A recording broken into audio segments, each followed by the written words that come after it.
रामायण का छोटा सा वृतांत पढ़ेंगे तो आंखों में आंसू आ जाएंगे। एक रात की बात है। माता कौशल्या जी को रात में अपने महल की छत पर किसी के चलने की आहट सुनाई दी। नींद खुल गई। पूछा, कौन है? पता चला पता चला श्रुतकीर्ति है। श्रुतकीर्ति सबसे छोटी बहू शत्रुघ्न की पत्नी है। माता कौशल्या जी ने उन्हें नीचे बुलाया। श्रुतकीर्ति जी नीचे आई, चरणों में प्रणाम कर खड़ी हो गई। माता कौशल्या जी ने पूछा, श्रुतकीर्ति, इतनी रात को अकेली छत पर क्या कर रही हो बेटी? क्या नींद नहीं आ रही है? शत्रुघ्न कहाँ है? श्रुतकीर्ति की आंखें भर आई। माँ कौशल्या की छाती से लिपटकर बोली, माँ, उन्हें तो देखे 13 वर्ष हो गए हैं। उस समय माँ कौशल्या जी का हृदय छटपटा गया। आवाज़ लगाई सेवक को, तो सेवक दौड़े हुए आए। आधी रात ही पालकी तैयार हुई। आज शत्रुघ्न की खोज होगी। आपको मालूम है शत्रुघ्न जी कहाँ मिले? अयोध्या के दरवाजे के बाहर भरत जी नंदीग्राम में तपस्वी होकर रहते हैं। इस दरवाजे के भीतर एक पत्थर की शिला है। इस शिला पर अपनी बाहों का तकिया बनाकर लेटे मिले। माँ कौशल्या सिराने बैठ गई। बालों में हाथ फिराया तो शत्रुघ्न जी ने आंखें खोली। माँ, आप? उठे और चरणों में गिरे। माँ, आपने क्यों कष्ट किया? मुझे बुला लिया होता। माँ ने कहा, शत्रुघ्न यहाँ क्यों? शत्रुघ्न जी की रुलाई फूट पड़ी। बोले, माँ, भैया राम जी पिताजी की आज्ञा से वन को चले गए। भैया लक्ष्मण जी भी उनके पीछे चले गए। भैया भरत जी भी नंदीग्राम में हैं। क्या यह महल, यह रथ, ये राजश्री वस्त्र विधाता ने मेरे लिए ही बनाए हैं? माता कौशल्या जी निरुत्तर रह गई। देखो, क्या है यह राम कथा? यह भोग की नहीं, त्याग की कथा है। यहाँ त्याग की ही प्रतियोगिता चल रही है और सभी प्रथम है, कोई पीछे नहीं रहा। चारों भाइयों का प्रेम और त्याग एक दूसरे के प्रति अद्भुत, अभिनव और अलौकिक है। रामायण जीवन जीने की सबसे उत्तम शिक्षा देती है। भगवान राम को 14 वर्ष का वनवास हुआ तो उनकी पत्नी सीता मैया ने भी सहजता से वनवास स्वीकार कर लिया। परंतु बचपन से ही बड़े भाई की सेवा में रहने वाले लक्ष्मण जी कैसे भगवान राम जी से दूर हो जाते? माता सुमित्रा से तो उन्होंने आज्ञा ले ली थी वन जाने की, परंतु जब पत्नी उर्मिला के कक्ष की ओर बढ़ रहे तो सोच रहे थे कि माँ ने तो आज्ञा दे दी, परंतु उर्मिला को कैसे समझाऊंगा। यही सोच विचार करके लक्ष्मण जी जैसे ही अपने कक्ष में पहुँचे तो देखा कि उर्मिला जी आरती का थाल लेकर खड़ी थी और बोली, आप मेरी चिंता छोड़ो, प्रभु श्री राम की सेवा में वन को जाओ, मैं आपको नहीं रोकूंगी।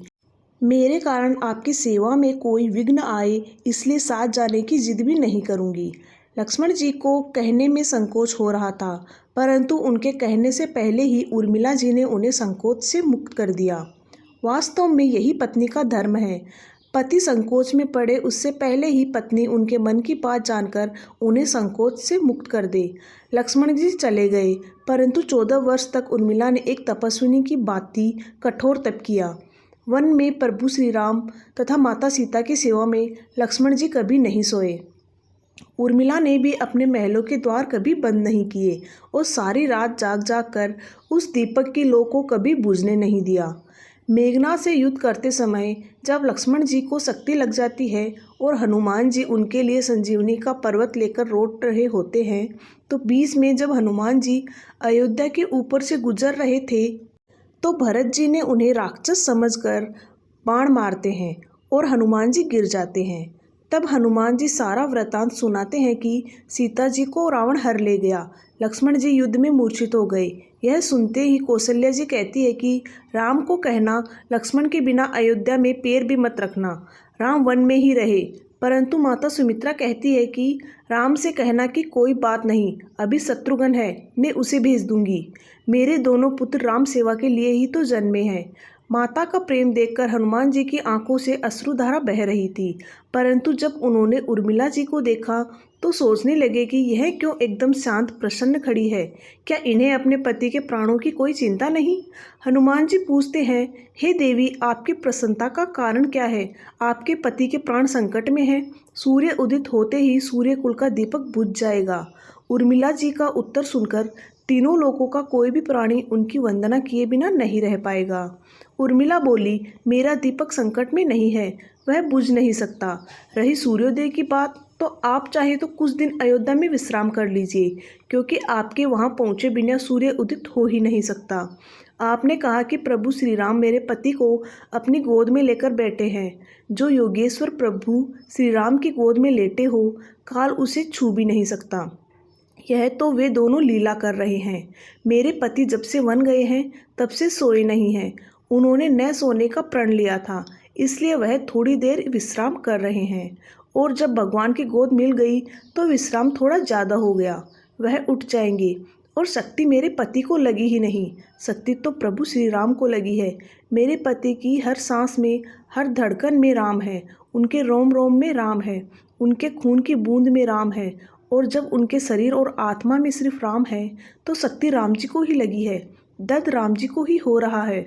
इसलिए हनुमान जी, आप निश्चिंत होकर जाइए, सूर्य उदित नहीं होगा। राम राज्य की नींव जनक जी की बेटियां ही थी, कभी सीता तो कभी उर्मिला। भगवान राम ने तो केवल राम राज्य का कलश स्थापित किया, परंतु वास्तव में राम राज्य इन सबके प्रेम, त्याग, समर्पण और बलिदान से आया। जिस मनुष्य में प्रेम, त्याग, समर्पण की भावना हो, उस मनुष्य में ही राम बसता है। कभी समय मिले तो अपने वेद पुराण, गीता, रामायण को पढ़ने और समझने का प्रयास कीजिएगा। जीवन जीने की कला आ जाएगी। जय श्री राम, जय हनुमान। यदि आपको ये प्रसंग अच्छा लगा हो तो मेरे चैनल को लाइक शेयर सब्सक्राइब जरूर करें। Okay, thank you.